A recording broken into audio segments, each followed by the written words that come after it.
What you gonna do? What happened? Then what? Now He started screaming at me, bloody I'm your slave or what, you are asking me to wait for such a long time, what the hell, and so it was really just don't threatening get it. for me and I got scared. I just don't get it. Nah, I get the part. I get it. No, fuck the man. Fuck the man, I got corona. Yeah, what's up? You have to get your ass right now. Now you got your fuck out. Yeah. इसको देख के कुछ याद नहीं आ रहा? I don't give a fuck, bitch. Go. Bitch ass Did it like this? Are you stupid? I only have to like do something. Did I told you to get out in the gas station? You didn't.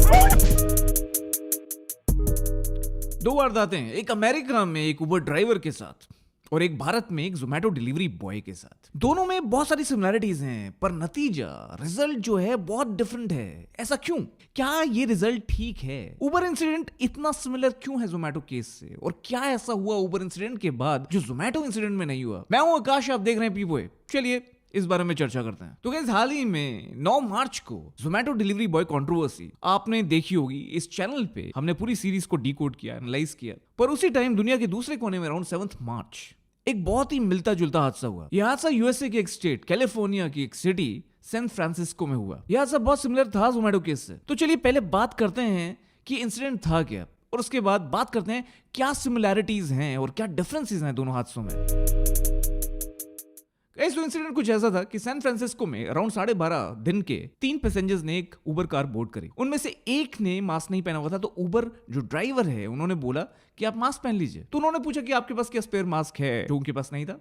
तो वो near by gas station पे उनको लेके गए कि भाई आप यहाँ से वो मास्क खरीद लीजिए। पर इस दौरान 2 पैसेंजर्स ने बहुत वायलेंटली बिहेव किया, जिसके बाद उबर ड्राइवर ने वो राइड कैंसिल कर दी और उनको वो कार छोड़नी पड़ी। पर बीच में बहुत वायलेंस हुई। एक पैसेंजर ने उबर ड्राइवर का मास्क उतार दिया, कॉफ किया, क्योंकि उबर ड्राइवर उनकी रेस से बिलोंग नहीं करता था और उनकी ईगो को ये बात की ठेस पहुंची कि उनको मास्क पहनने के लिए बोला गया।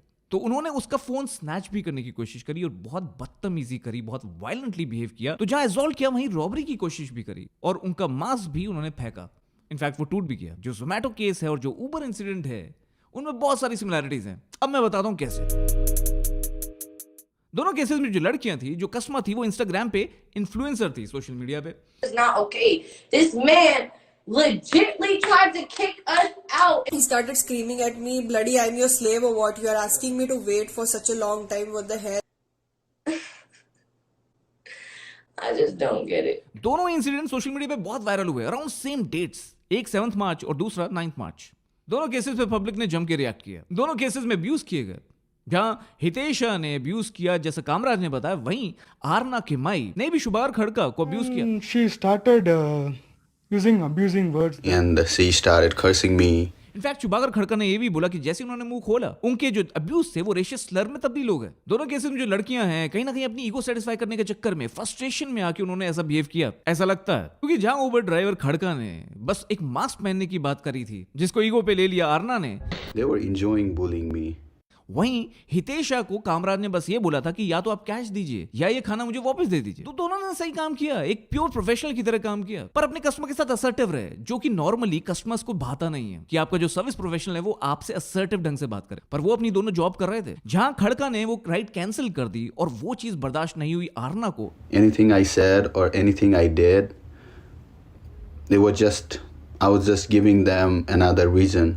वहीं कामराज ने बोला कि या तो आप पैसे दीजिए या खाना वापस करिए, और वही हितेशा से भी बर्दाश्त नहीं हो, बिकॉज वो शायद फ्री का खाना एक्सपेक्ट कर रही थी और उसके लिए लड़ रही थी। और वहीं आरना ये कह रही थी कि भाई आपके पास होना चाहिए स्पेयर मास्क। जहां हितेशा ने चप्पल मारी कामराज को, Continue started beating in slippers.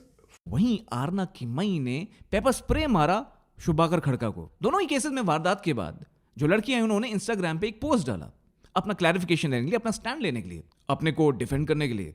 My boyfriend, he taught me don't let nobody play with you. Smack the fuck out them. That's पर what I. दोनों ही केसेस में जो पास्ट रिकॉर्ड दिखता है, चाहे वो हितेशा का हो, जहां वो ब्रांड्स को डिफेम करती हैं, शेम करती हैं, वहीं आरना किमाई का भी पास्ट रिकॉर्ड ऐसे ही रहा है। हवाई में एक ऐसे ही इन्होंने किसी और टैक्सी ड्राइवर के साथ भी ऐसी हरकत करी थी। Ignore it. It's cold in here. You won't even cut the heater on. A little more. और वो पहले भी व्हीकुलर थेफ्ट के केस में और बैटरी के केस में अरेस्ट हो चुकी थी और दोनों ही केसेस में पुलिस इन्वेस्टिगेशन स्टार्ट हुई। पर एक बहुत बड़ा डिफरेंस था। पुलिस इन्वेस्टिगेशन आरना किमई उबर के केस में अमेरिका में हो रही थी और यहीं जोमैटो केस की पुलिस इन्वेस्टिगेशन हितेशा और कामराज के बीच में हो रही थी बेंगलुरु में, इंडिया में। तो जहां केसेस बहुत सिमिलर थे, पर क्या थे डिफरेंसेस और क्या नतीजा उनका हुआ, उससे क्या समझ में आ रहा है, इस बात पे चर्चा करते हैं आगे।